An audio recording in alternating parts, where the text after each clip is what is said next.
اللہ پاک نے ہر قوم کی رشت و ہدایت کے لیے کسی نہ کسی نبی کو اس کائنات میں بھیجا۔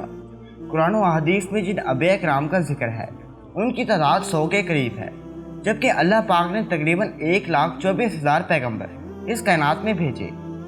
جب اللہ پاک نے قرآن میں یہ فرما دیا کہ میں نے ہر قوم کی ہدایت کے لیے نبی بھیجا ہے، تو پھر ہزاروں سالہ تہذیب رکھنے والا ہندوستان کیسے نبی سے محروم رہ سکتا ہے؟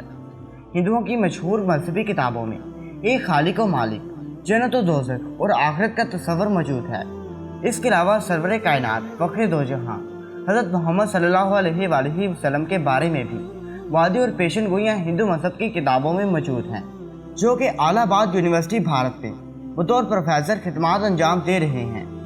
انہوں نے ہندی زبان میں کتاب کلکی اوتار اور محمد صاحب کے نام سے لکھ کر بھارت میں تہلکہ مچا دیا ہے، جس کا بہت سی زبانوں میں ترجمہ بھی کیا جا چکا ہے، جبکہ ہندوؤں کے بڑے بڑے پنڈت بھی اس کتاب کو جھوٹا ثابت کرنے سے قاصر ہیں۔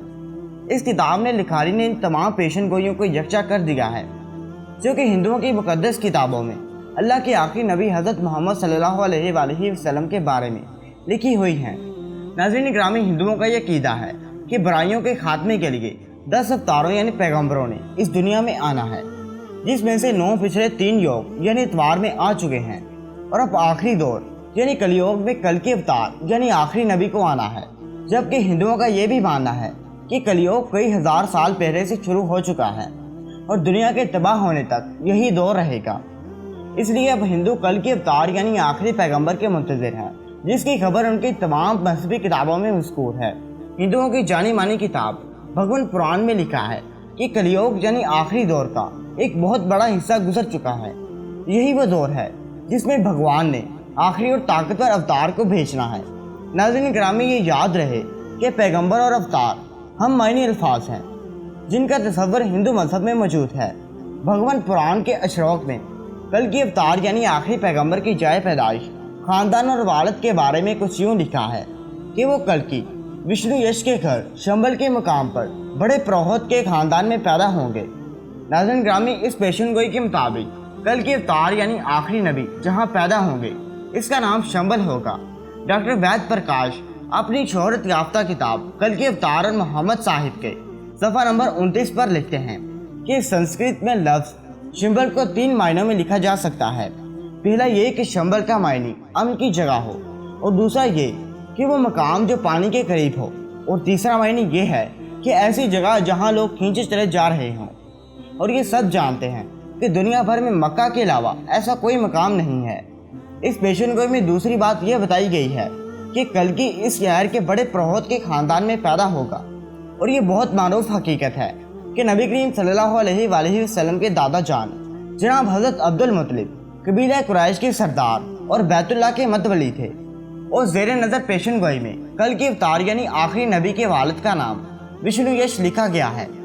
وشنو یش کی تعریف ہندوؤں کی مقدس کتاب رگ وید میں اس طرح بیان کی گئی ہے کہ وشنو کا معنی خدا ہے اور یش کا معنی بندہ یا غلام ہے، یعنی وشنو یش کا مطلب ہوگا اللہ کا بندہ۔ جبکہ حضور اکرم صلی اللہ علیہ وآلہ وسلم کے والد کا نام بھی عبداللہ یعنی اللہ کا بندہ ہے۔ اس طرح سے کلکی پران کے صفحہ نمبر 11 پر کلکی اوتار یعنی آخری نبی کی والدہ کا نام سومتی لکھا گیا ہے۔ سنسکرت میں اس کے معنی پرامن یا امن والی کے ہیں۔ اسی طرح کلکی پران میں کلکی اوتار یعنی آخری نبی کی تاریخ پیدائش کا یوں ذکر ہے کہ وہ چاند کے مہینے مادھو کی 12 تاریخ کو پیدا ہوں گے، اور اس بات میں بھی کوئی شک و شبہ نہیں کہ حضرت محمد صلی اللہ علیہ وآلہ وسلم کی ولادت بھی 12 ربیع الاول کو ہوئی۔